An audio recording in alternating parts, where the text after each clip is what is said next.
مرحبا بكم مشاهدينا الأكارم في حلقة جديدة من برنامج لقاء خاص. لقاء اليوم يجمعنا بأحد الباحثين الجزائريين الشباب المهاجرين بالخارج، والذين أثبتوا في الفترة الأخيرة أعطوا صورة جميلة على الجزائريين، على الشباب الجزائري في التضامن مع القضايا العادلة، وفي الرأس منها القضية الفلسطينية في أوروبا وفي أمريكا الشمالية وفي غيرها، وأيضا في جهودهم في ربط الفلسطينيين من أصول جزائرية بأصولهم بفروعهم في الجزائر. وكانت له لضيفنا ولرفاقه تجربة جميلة في هذا الميدان، قد نتطرق لبعضها في ثنايا الحوار. ضيفنا اليوم هو الأستاذ يانيس عرب. مرحبا بك يانيس. ميرسي، مرحبا بك. عرفنا ابتداء شكون هو يانيس عرب. C'est pas la première fois que je suis invité. Merci beaucoup Abdelghani pour cette invitation. Et donc je m'appelle Yanis Arab, j'ai 30 ans. Je suis en 3e année de doctorat à l'Université de Montréal. Ma thèse porte sur les Algériens qui ont émigré en Palestine à l'époque coloniale. الهجرة الجزائرية إلى فلسطين بالوقت الاحتلال الفرنسي حتى 48 jusqu'à 1948. À côté de cela, je suis également auteur. J'ai écrit 2 livres sur la Palestine. Un premier livre sur les mémoires المذكرات عن واحد شاب فلسطيني من غزة, sur les mémoires d'un jeune palestinien de Gaza qui est né en 1987, avant la première intifada, jusqu'en 2009. Donc c'est un premier livre que j'ai écrit quand j'avais 21 ans, en 2015. Et un deuxième livre, Palestine pour une paix juste, un essai historique dans lequel j'essaie de déconstruire la propagande, les mythes, les mensonges sionistes sur la question palestinienne. Mes mémoires, en tout cas mes axes de recherche depuis mon master, portent sur mon premier mémoire en fait, de M1 porté sur la communauté palestinienne en Algérie, الجالية الفلسطينية في الجزائر بعد الاستقلال حتى اليوم تقريبا. هذه الماستر مذكرة. المذكرة الثانية كان الموضوع عن العودة الجزائريين من فلسطين إلى الجزائر. ذوي الأصول الجزائرية إلى مسقط رأسهم. Donc le retour des Algériens de Palestine en Algérie, c'était le deuxième mémoire. J'ai également écrit un article l'année dernière, publié dans une revue à Montréal, sur l'obstacle de la langue française chez les étudiants palestiniens en Algérie. Donc العقبة اللغة الفرنسية الذي تواجه الطلبة الجزائريين الطلبة الفلسطينيين المقيمين بالجزائر. عقبة اللغة يعني. Voilà, parce que les filières scientifiques en Algérie sont en langue française et ce sont les filières. أغلب المواد العلمية نعم. Ce sont les filières les plus recherchées par les étudiants palestiniens لأنه رخاص في الجزائر. alors que في فلسطين يعني باش تدخل بالطبيب ومهندس يعني لازم تدفع كثير المال. Voilà, donc c'est un obstacle qui est récurrent depuis l'indépendance. دراسة الطب عموما في جميع بقاع العالم مكلفة ماديا، ربما الجزائر الاستثناء الوحيد يعني الذي أعرفه يعني. أستاذ يانيس، قبل ما نقول دورك في مساعدة الكثير من المهاجرين أحفاد المهاجرين الجزائريين في فلسطين وربطهم بأصولهم في الجزائر بأبناء العمومة بأرض الوطن، نتكلم على المشاكل التي تطرقت لها بعض وسائل الإعلام الكندية والفرنسية في الفترة الأخيرة في تأثير اللوبي الصهيوني في كندا في مونريال، وإن كنت أنت راك تبحث، وأيضا حتى في فرنسا في صحيح. نعم، احكينا على مشكلتك في مونريال. والله شوف أنا je suis doctorant à l'Université de Montréal depuis 3 ans et j'ai eu l'occasion d'enseigner à l'Université de Montréal un cours sur l'histoire de la Palestine منذ يعني النهايات الوقت العثمانية حتى اليوم يعني تقريبا. Donc j'ai enseigné à l'Université de Montréal ce cours de septembre à fin novembre. Et début novembre, il y a eu un incident à l'université de Concordia. Bien sûr, un mois après le début du génocide, la poursuite du génocide. Il y avait une journée Concordia, c'est une université anglaise, anglophone. أنا رحت تما لأنه il y avait une journée où il y avait des associations pro-palestiniennes يبيعوا الكوفية وكل شيء. أنا رحت تما وشفت تما يعني il y avait beaucoup d'étudiants pro-palestiniens. Et quand je suis arrivé, il y avait des sionistes, des étudiants sionistes, des militants qui sont venus nous provoquer. Il y a eu des échanges. Nous on criait, voilà, نحن مع غزة, Free Gaza, تحيا فلسطين وكل شيء. Eux, ils étaient un petit nombre, mais ils sont venus nous provoquer. En anglais, ils avaient des pancartes,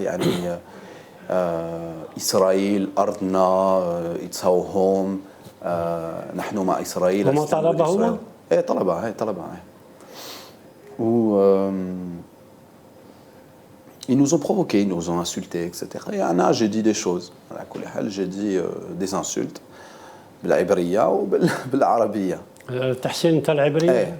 إيه علمت العبرية. و j'ai dit go back to Poland يعني ارجع إلى بولندا. لماذا بولندا؟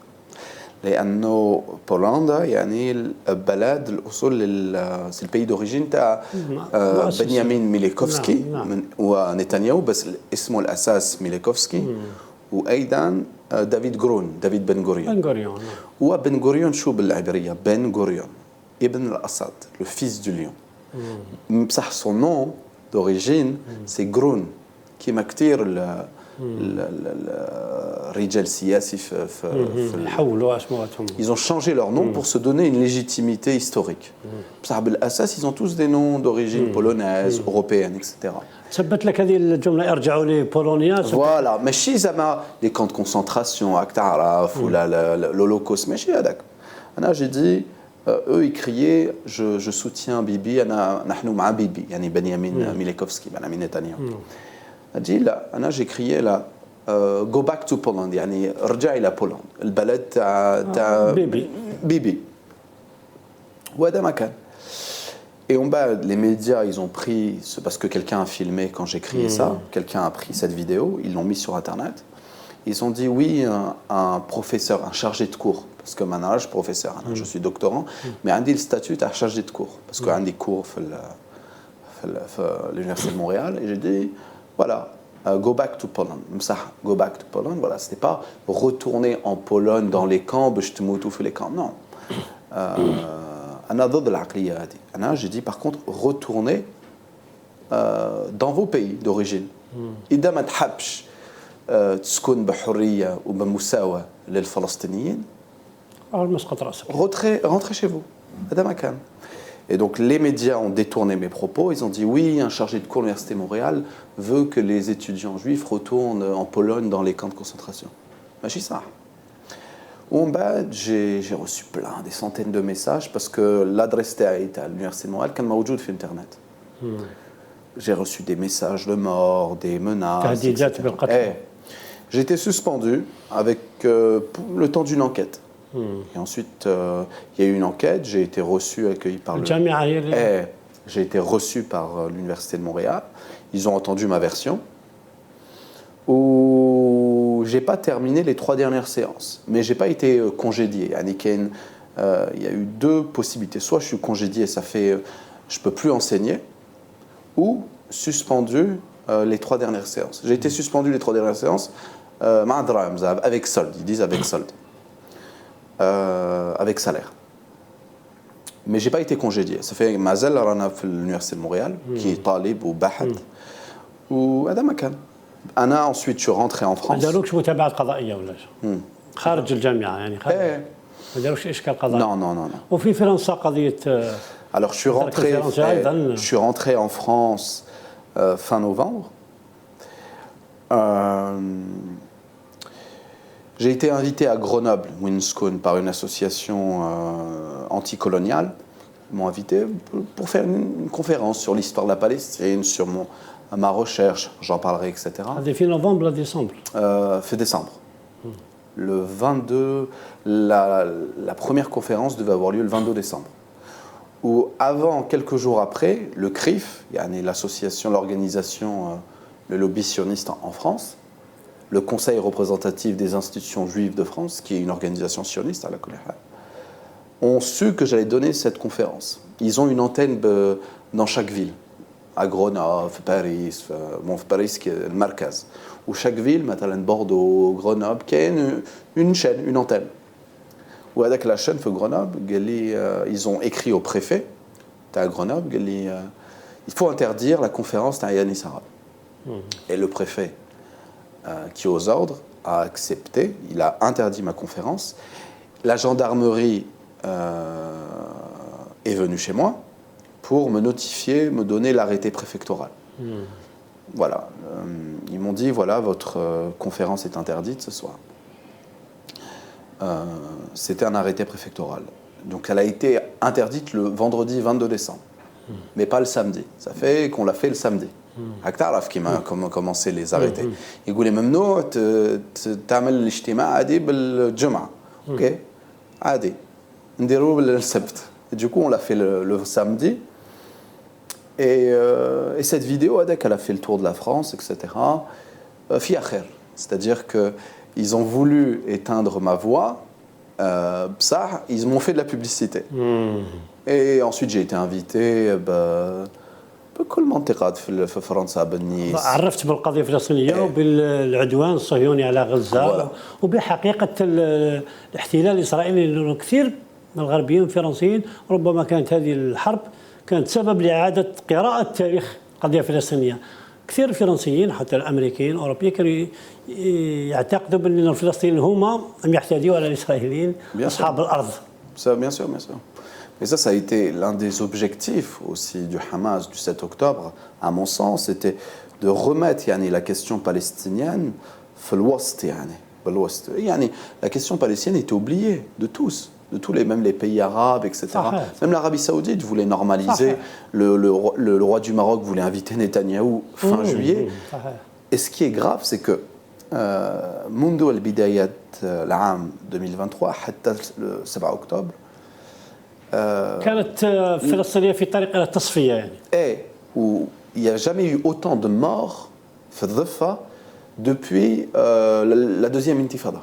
tous les jours شفت الأخبار كل يوم في شهداء في الخليل في طول كرم في La question palestinienne était oubliée de tous. Et le 7 octobre est venu et les gens ont commencé à s'intéresser. Anna, j'ai jamais vu ça.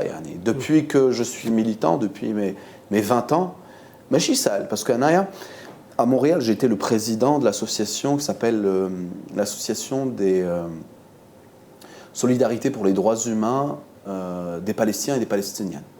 Avant le 7 octobre, je faisais des tracts pour que les gens y viennent. Ils disaient OK, c'était pas facile. Mais après le 7 octobre, c'est pas moi qui allais, c'est les gens qui venaient me voir. Est-ce qu'on peut intégrer l'association? Qu'est-ce qui se passe? C'est quoi?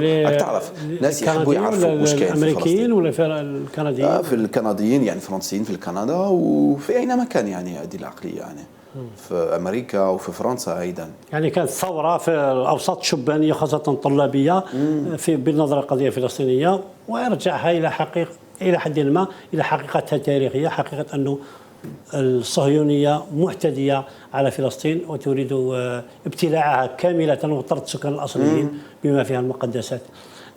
مش عارف نعاود نرجعوا لبدايتك، بداية علاقتك بالقضية الفلسطينية. أنت يا مولود في فرنسا، ربما الجيل الثاني أو الثالث أو الرابع ربما من المهاجرين، ربما كنت حتى اللغة العربية كنت ما تحسنهاش تماما. ما الذي عرفك بالقضية الفلسطينية؟ كيف تعرفت عليها؟ وأنت تنظر من أصول من منطقة ولاية؟ بجاية. بجاية. بجاية. Donc أنا كل عام نجي للجزائر depuis 94 depuis أنا وليت بنهاية 93 ب 93 في فرنسا. ويما هي زايدة بعين بنيان بالأصل ببجاية وأبي مولود ببجاية بالسمعون قرية السمعون الفوق تاع القصر Par rapport au début de mon investissement à la cause palestinienne, ça a commencé en août 2014. En août 2014, donc, j'ai rencontré un Palestinien de Gaza qui s'appelle Mourad Abou Aïcha À l'époque, il avait 27 ans. Donc, il est né en avril 1987, donc quelques mois avant la première intifada qui éclate à Jabalia, donc au nord de la bande de Gaza, en décembre 87. Et donc moi, je l'ai rencontré à Grenoble le 2 août 2014. À l'époque, c'était, tu sais, il y avait les marches, Ken Massirat, pour Gaza. عدوان على غزة 2014. Et moi, je l'ai rencontré. C'était la première fois que je rencontrais un Palestinien. كان عندي 20 سنة. Et je l'ai invité chez moi. Il nous a raconté sa vie, Gaza. Donc il est né, comme je te dis, en avril 1987. Il a vécu la première intifada. Il était petit. L'intifada, comme je l'ai dit, qui éclate Jabalia en décembre 87 et qui va faire l'effet d'une tache d'huile qui va embraser l'ensemble des territoires occupés. Dhafa, Al-Quds, Sharqiya. Et il a vécu, bon, il était témoin du retour de Yasser Arafat en juillet 1994, il avait 7 ans et quelques. La deuxième intifada qui éclate en 2000, les tensions entre Hamas et Fatah avec la guerre civile en 2007, le blocus, Bidayat al-Hisar, la guerre de 2009 dans laquelle il va perdre 5 membres de sa famille. Donc son oncle, Amar, ses cousins Saïd, Mohamed, Oreida et sa tante. Et grâce à son diplôme, quelques jours après la fin de la guerre, il va, des massacres, il va passer son examen à l'université islamique de Gaza. Il va obtenir la mention excellente avec les honneurs. Et moi, quand je l'ai rencontré, quand il m'a raconté tout son vécu, j'ai été touché en fait par son vécu. Je me dis, Kifa, il a vécu tout ça ou il a réussi. Je veux dire, il a réussi, il était patient. J'ai été touché par son vécu. Je me suis dit, bon, je vais écrire ses mémoires. Mudhakkarat Aad al-Shabab, Palestine. Donc c'est ce que j'ai fait. J'ai écrit mon premier livre sur ses mémoires. Et c'est vraiment cette rencontre avec ce Palestinien qui a marqué le début, en fait, la genèse de mon engagement pour les Palestiniens. Ensuite, j'ai écrit un deuxième livre, Palestine pour une paix juste, que j'ai publié en 2017. Ça, c'est pas un livre de mémoire. الكتاب الثاني فلسطين من أجل حل عادل أو سلام عادل طبعته في فرنسا يعني. C'est pas un livre sur les mémoires, c'est un livre dans lequel j'essaie d'expliquer, notamment, j'avais 23 ans quand je l'ai écrit, j'essaie d'expliquer à la jeune génération, et pas que, les mythes autour de la question palestinienne, la propagande autour de la question palestinienne, et j'essaie de déconstruire, de donner des arguments pour que les gens puissent défendre au mieux la question palestinienne. Après, alhamdoulilah, ce livre, c'est vrai, il a très bien été vendu.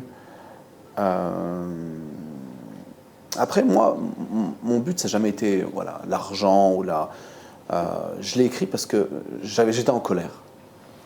Avec tout ce qui se passait. هذه كانت بدايتك تعرفك على القضية الفلسطينية واعتناقك لفكرة التضامن مع أهل فلسطين وقضيتك علاقتك بالفلسطينيين من أصول جزائرية يعني أحفاد المهاجرين. كيف بدأت ربط العلاقات والبحث عن الوثائق لتربط أحفاد المهاجرين في فلسطين أو في المخيمات بأصولهم في الجزائر في مختلف أرجاء وكانت لك أنت نجاحات متميزة ربما عرضنا في الفيديو المصاحب بعض النماذج منها.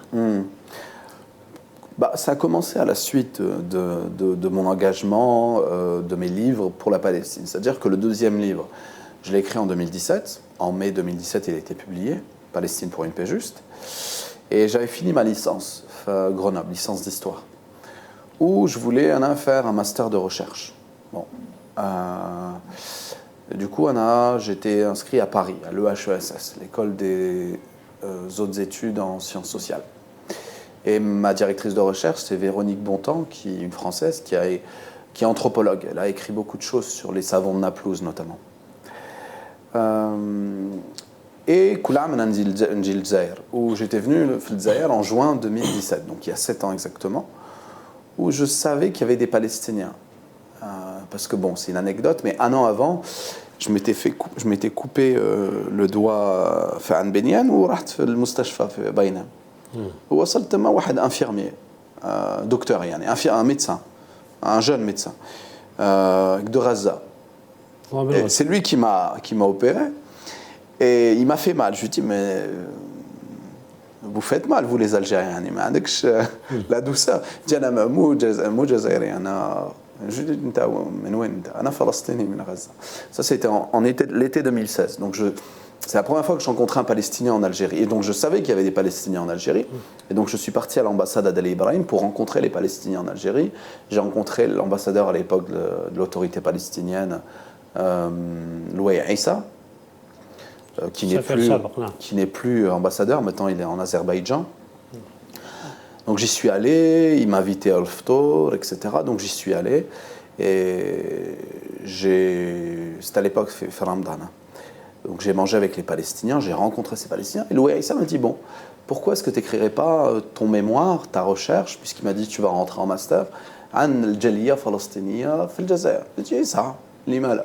Pourquoi pas? Parce que أنا كل عام نجي, en plus d'Ali Ibrahim, عن بنيان ماشي حاجة. Et je suis dans mon pays, qui est أمنية, qui est كل شيء. Bon, je ne vais pas payer beaucoup puisque je suis chez ma famille, ça. هذه كانت بدايتك شهادة الماستر. Voilà.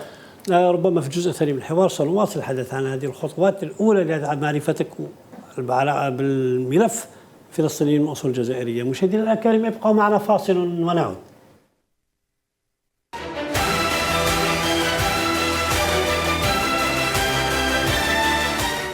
مرحبا بكم مجددا مشاهدينا الأكارم في الجزء الثاني من الحوار الهام الذي يجمعنا بالباحث الشاب أنيس عرب، الباحث في الفلسطيني من ذوي أصول جزائرية أيضا، والناشط في التضامن، الناشط العالمي في التضامن مع القضية الفلسطينية والمعاداة الاحتلال الصهيوني. مرحبا بكم مجددا. كنا توقفنا في الجزء الأخير من الحوار عن أول علاقتك في البحث في ملف الفلسطيني من أصول جزائرية وربما أيضا الفلسطينيين المقيمين في الجزائر. Voilà. Donc, comment j'ai rencontré ces Palestiniens d'origine algérienne, comment j'ai pris connaissance. Donc, comme je l'ai dit, ça a commencé avec les Palestiniens en Algérie, dont la plupart... القضية الأولى كانت هما المقيمين الفلسطينيين المقيمين في الجزائر، هذا هو الملف الأول. ما عندوش أصول، يعني ما عندوش أصول جزائرية. نعم هما فلسطينيين مقيمين في الجزائر كعمال باحثين كذا معلمين اكسترا. نعم. وكانت لؤي عيسى سيف السبق وكان أرشدك لتناول مثل هذا الملف. Donc, j'ai commencé mes premières enquêtes de terrain en septembre 2017 auprès des Palestiniens en Algérie. Bon, la plupart, il y avait environ, mais jusqu'à aujourd'hui, avant les années 90, il y a environ entre 15 000 et 20 000 Palestiniens en Algérie. Aujourd'hui, il y en a à peu près plus de 6 000, dont 1 600 étudiants. Et donc, j'ai eu l'occasion, l'opportunité de rencontrer de nombreux Palestiniens en Algérie en septembre 2017, en octobre 2017. Et parmi eux, certains me disaient « Nahnu Falastiniyin min usul jazairiyya ».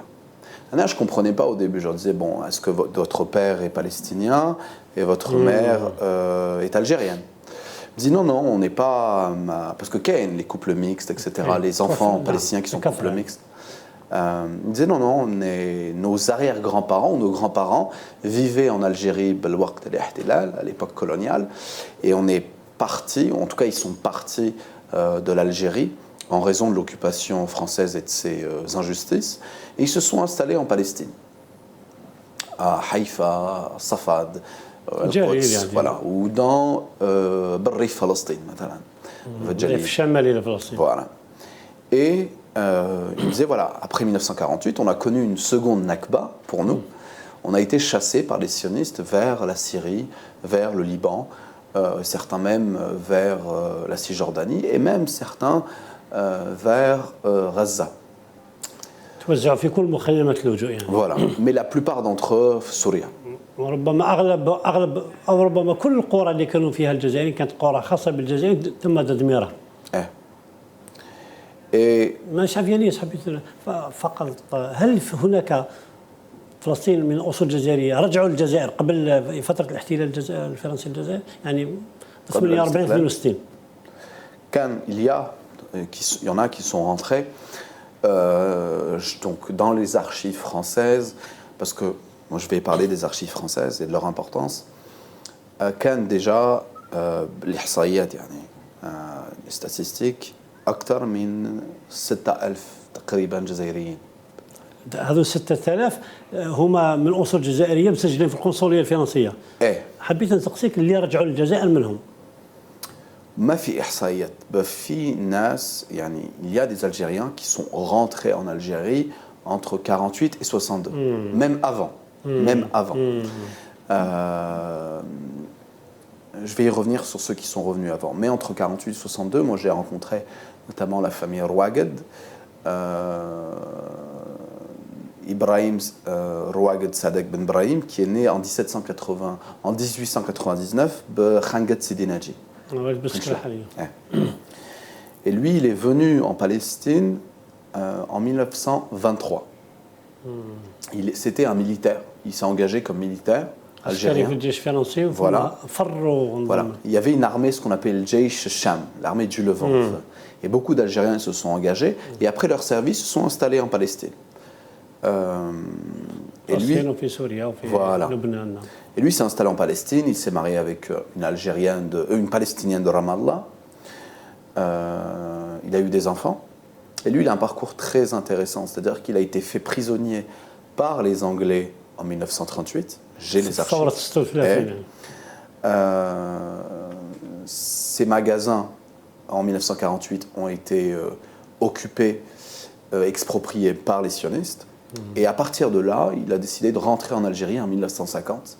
Il est rentré en Algérie en 1950. Il a écrit notamment au consul français à partir de Constantine en disant qu'il veut être rémunéré pour les biens dont il a été exproprié par les sionistes en Palestine. Et donc c'est comme ça que j'ai su qu'il y avait eu un retour, puisqu'il a écrit à partir de Constantine en disant je vivais en Palestine à Constantine, etc. Et donc moi j'ai mené la recherche, etc. Et j'ai pu retrouver les enfants. Donc je t'enverrai notamment les photos des enfants que j'ai retrouvés à Biskra. Et j'ai remis à Mohamed... Mawloudin fi Palestine. Mawloudin fi Palestine. Donc Mohamed qui est né en 1949 et Ibrahim qui est né en 1946. Et j'ai remis aux deux enfants des photos de leur père qu'ils n'ont jamais connu. Pourquoi ils ne l'ont jamais connu?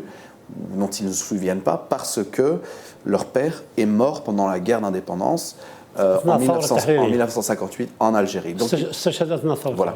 Donc il a un parcours très spécial. Il a été fait prisonnier en 1938 par les Anglais, chassé par les sionistes en 1948 et tué pendant la guerre d'indépendance en 1958. قاتل في ثورة 36 هو أولا مجند في الشام وفر. Voilà. Et donc il a vécu tous les colonialismes. نعم نعم. شارك في فلسطين حرب ثورة 36 39 ثم في 48 حرب 48 تم احتلال منزل تاعو في الجزائر بسبب الاحتلال وعاد للجزائر وشارك في الثورة واستشهد فيها. Voilà. Et donc j'ai remis aux enfants en janvier 2020 à Khangat Sidi Naji des photos de leur père, des lettres, notamment, je peux te lire même une lettre que j'ai remis aux enfants. C'est une lettre que leur mère a écrite au consul français à Jérusalem en 1938 lorsque leur père a été fait prisonnier. Donc qu'est-ce qu'elle dit là, leur mère, qui est palestinienne? Elle dit voilà, mon mari a été fait prisonnier, je ne sais pas où il se trouve. Donc, je vais te le lire la lettre, c'est le 26 novembre 1938 où Madame Sadek Ibrahim Al-Khanki, donc, qui écrit au consul de France, Al-Khanki, qui écrit au consul de France à Jérusalem. Je lis la lettre. Excellence, j'ai l'honneur de venir par la présente exposer à votre haute bienveillance ce qui suit. Lors de l'encerclement du village de Beit Our al-Tahta, près de Ramallah, par l'armée anglaise, des soldats sont rentrés dans la maison d'épicerie de mon mari et l'ont battu et ont détérioré la marchandise qui se trouvait dans le magasin et ont pris l'argent qui se trouvait dans le tiroir, ainsi que 2 bagues en or et un pendentif en or, le tout pour une somme de 60 livres palestiniennes. Mon mari est en prison et je ne sais pas où il se trouve. Je vous prie de faire les démarches nécessaires auprès des autorités locales afin de m'informer où se trouve mon mari, car depuis environ 10 jours que je cherche mon mari et je ne réussis pas à savoir où il se trouve. Donc, هي طلبت من القنصلية الفرنسية في القدس ولا في تل أبيب في القدس إنه باعتبار إنه هو اسمه كامل إبراهيم Rouaged, يعني Rouaged Sadek Ibrahim. Rouaged c'est son nom de famille. يعني. إبراهيم الرواقد طلبت منهم باللي يتدخلوا باعتبار أنه هو تابع الجزائر التي وقعت تحت الاحتلال الفرنسي لتوسط له. C'est ça. Mais ça, c'est qu'un échantillon. J'ai retrouvé des dizaines. هذا عينة برك مثال. Mithal, j'ai retrouvé des dizaines, voire même des centaines de lettres, que ce soit à l'époque, dès l'époque du mandat britannique, l'occupation britannique, jusqu'en 1948. Et ces Algériens, pourquoi est-ce que ces archives sont très importantes? Parce que ces Algériens vont être les témoins d'un récit, les témoins du vécu du colonisé Palestine. Et tous ces Algériens, ils vont vivre les mêmes choses que les Palestiniens dès l'époque du mandat. Les déportations, les emprisonnements, les condamnations à mort. Tu te souviens, la famille Sherif, Mustafa Sherif. شهيد في 37 تم إعدامه. مش 37 ب 39 le 30 janvier 1939. Et j'ai retrouvé, après notre rencontre avec Sherif, des articles du Palestine Post. Il y a un article où il dit Death sentence for Al-Jazairi. Peine de mort pour Al-Jazairi. On le surnommait comme ça parce qu'il venait d'Algérie, etc. Donc il y a énormément d'archives, si tu veux, qui mettent en lumière le vécu du colonisé à partir du mandat britannique et en 1948. En 1948, les Algériens vont connaître le même sort que les Palestiniens. Ils vont être chassés de Safad, de Haïfa, de Housha, de Ramleh, etc. Et ils vont témoigner auprès des consuls français. Et qu'est-ce qu'ils vont dire? Ils vont dire, nous vivions à Safad, nous vivions à Haïfa, nous vivions en Palestine et nous avons été chassés par les militionnistes. Un autre exemple, comme tu sais, les Algériens de Housha, qui viennent de l'Est algérien, Constantine, Batna, Oum El-Bouaqi, etc., même Sétif, ils vont être chassés le 16 avril 1948 par la Haganah, l'armée sioniste. الهاغانا هي كانت قبل ما تولي وزارة الدفاع كانت قوات الهاغانا كتائبة وميليشيا صهيونية. Qui a été créée en 1923 à l'époque anglaise. ميليشيا عسكرية formée par les Anglais, etc. Ils vont être chassés le 16 avril 1948. 80% des Algériens, ces Algériens vont prendre refuge en Syrie. 40 Bedjanoub Lubnan, au sud du Liban. 90 Shafa Amar, donc dans les territoires de 48. هذا سكان هوشة؟ نعم. Et une dizaine في جنين. نعم، عائلة وحش بن حمزة برغيس في مخيم جنين وعندها عدد كبير من الشهداء يعني. Et donc là, il y a une lettre que je vais te lire, je vais vous lire, du 10 octobre 1949, écrite par 4 Algériens de Housha. Et qui vont écrire au consul de France à Damas le 10 octobre 1949. Et que disent-ils? Je cite, « Nous sous-signés, en notre qualité personnelle et mandataire des habitants du village de Housha, relevant de Haïfa en Palestine, Algériens, sujets français. Les Juifs, je cite, « Les Juifs nous ont chassés de notre village après l'avoir ruiné et ont pris nos meubles et immeubles, nos récoltes et nos animaux.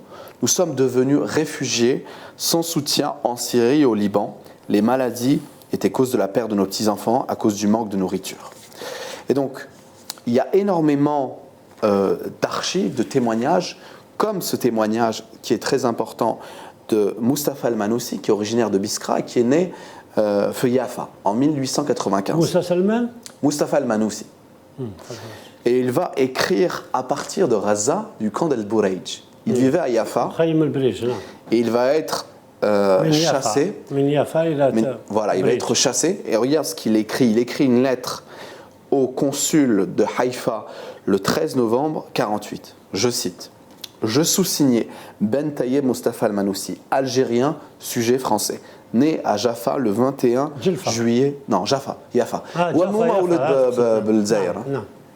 Né à Jaffa le 21 juillet 1895. Titulaire du passeport numéro 109 délivré à Jaffa le 24 novembre 1938. J'ai l'honneur de vous exposer que, chassé de mon foyer par les troupes juives, je me trouve actuellement dans la plus profonde misère avec ma femme et mes 2 enfants, réfugiés au camp de El-Bourayj en Palestine Sud, à Gaza, et je sollicite de votre bonté la faveur d'être rapatrié dans mon pays d'origine, à Biskra, Algérie. Et donc, pourquoi est-ce que je lis ces témoignages? tous ces témoignages d'Algériens mettent en lumière le vécu du Palestinien, du colonisé, et viennent confirmer le récit palestinien. Pourquoi confirmer? Comme tu le sais, que disent les sionistes depuis 1948? Non, nous n'avons pas chassé les Palestiniens, ils sont partis volontairement sous l'appel des dirigeants arabes. Mais ça, les témoignages de Palestiniens, les Lajin, Souria, Gaza, Dhafa, etc., tous disent non, nous avons été chassés par les sionistes. شهادات من القنصليه الفرنسيه يعني ما فيش تقول بلي مزوره ولا راهي من بيت C'est des écrits. دوله مسانده. Voilà. Et il y a le travail, ce qu'on appelle des nouveaux historiens israéliens dans les années 90, qui m'a Ilan Papé, qui confirme le récit palestinien, qui montre que les Palestiniens ont été victimes d'une épuration ethnique, d'un plan d'expulsion entre décembre 1947 et 1949. Et donc on a des nouveaux archives que j'ai retrouvées dans les archives françaises qui viennent confirmer le récit palestinien. Et donc ce sont des Algériens qui viennent confirmer le récit des Palestiniens, puisque ces Algériens vont vivre les mêmes choses. Mais ces Algériens ont un statut particulier. Ils sont Algériens, sujets protégés français.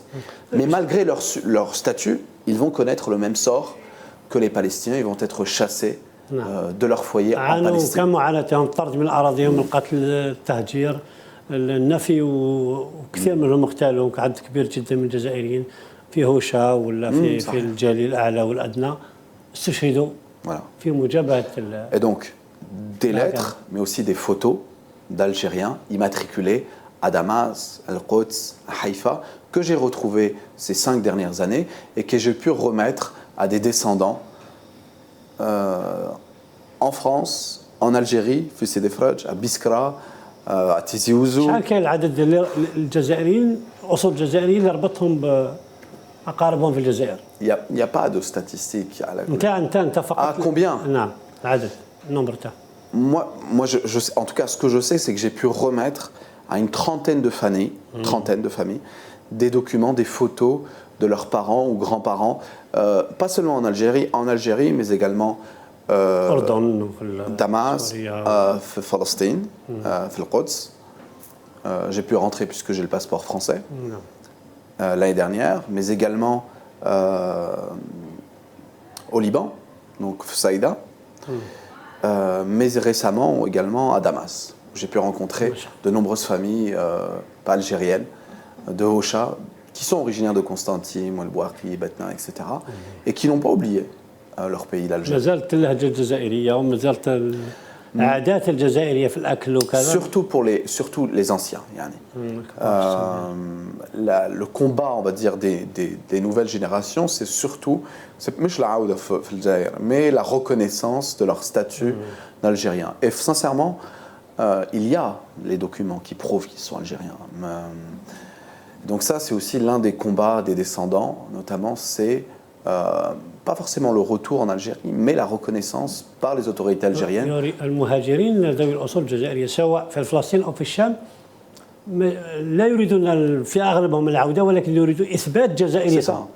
C'est comme, je pars toujours de mon expérience. أنا جزائري، أنا جيت بفرنسا مثلا.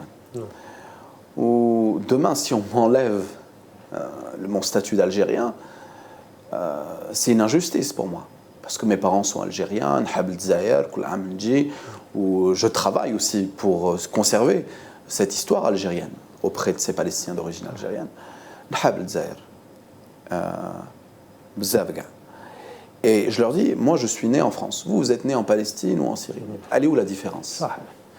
حقيقة ملف شائك وربما يحتاج حلقات أخرى لتناول حيثياته وطبعا نماذج أخرى من فلسطينيين سواء هنا في العاصمة، في الغرب، في الشرق، اللي استطعت ربطهم بوثائق وبصور ربط العائلات في الطرفين في الجزائر وفي فلسطين. أستاذ إليس، ربما الوقت يداهمنا، ربما نعطي لك دقيقتين أو دقيقة واحدة كلمة أخيرة. J'aimerais bien citer, je pense que c'est important, beaucoup de gens se posent la question, pourquoi est-ce que nous, les Algériens, on soutient les Palestiniens? Pourquoi? Tout le monde le dit, même Ilan Papé, cet historien juif antisioniste, il le dit dans son livre Le nettoyage ethnique de la Palestine.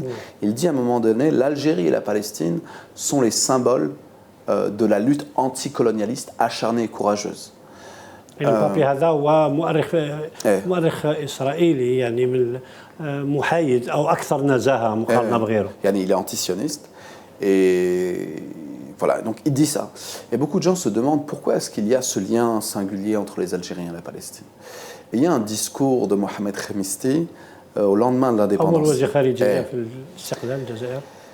Et il a un discours magnifique au lendemain de l'indépendance en français. Il est cité dans un livre qui s'appelle Maghreb et Palestine, publié par Jean-Paul Chagnolot à la fin des années 70. Et que dit Mohamed Khemisti? Il dit, je cite, « L'Algérie d'aujourd'hui est née de la destruction d'un régime colonial. Notre religion a été et sera l'anticolonialisme. Nous serons le dernier pays à transiger sur une telle politique, car notre peuple le ressent comme une dimension nécessaire de son être et de tout son comportement. Il faut que l'on sache partout et toujours que le colonialisme qui a cruellement labouré les chairs du peuple algérien, spécialement au cours de 7 années et demie de guerre, a créé en nous d'indéracinables réflexes d'opposition à toutes les formes de ce colonialisme. Ni le peuple algérien, ni son gouvernement ne pourront tolérer la réédition ou la continuation où que ce soit du cauchemar vécu en Algérie. Les peuples colonisés sont en état permanent de légitime défense. » Ce discours de Mohamed Khemisti, Bad l'Istiqlal, à l'ONU, c'était le premier discours. Ce discours-là résume notre position à l'égard de la question palestinienne, puisque la question palestinienne n'est pas une question religieuse, c'est une question coloniale. Avant tout. Et ce que je dis aux gens, c'est que nous ne pourrons pas trahir le peuple palestinien, nous ne pourrons pas normaliser avec les sionistes. Pourquoi? Parce que ça serait trahir notre identité, trahir ce que l'on est. On n'est pas plus palestiniens que les Palestiniens, nous sommes algériens et nous sommes des anticoloniaux. On ne peut pas être autre chose. عانينا من الاستعمار، عانينا من الجبروت الاستعماري أكثر إحساساً مقارنة بغيرنا بالقضية في قضية الاستعمار والاحتلال في فلسطين، ولهذا ممكن تفسير ما نقولش التعاطف ولا التضامن، نقولوا نصرة الجزائريين لإخوانهم في فلسطين، سواء رسميا عن طريق الدبلوماسية الجزائرية أو شعبيا عن طريق الهبة والشعور الدائم. C'est la seule question en Algérie où l'élite et le peuple est d'accord, est en phase. هذه القضية الوحيدة اللي تجمع بين السلطة والشعب أو السلطة والمعارضة، نقصد في الجزائر حول قضية جميع متفق عليها، أنه نحن مع فلسطين في كل الحالات. شكرا جزيلا لك عفوا. أستاذ يانس عرب الباحث والناشط في التضامن مع القضية الفلسطينية. شكرا لكم أيضا مشاهدينا الأكارم على صبركم على متابعتكم، وإلى حلقة جديدة من برنامج لقاء خاص. تقبلوا تحياتنا والسلام عليكم ورحمة الله تعالى وبركاته.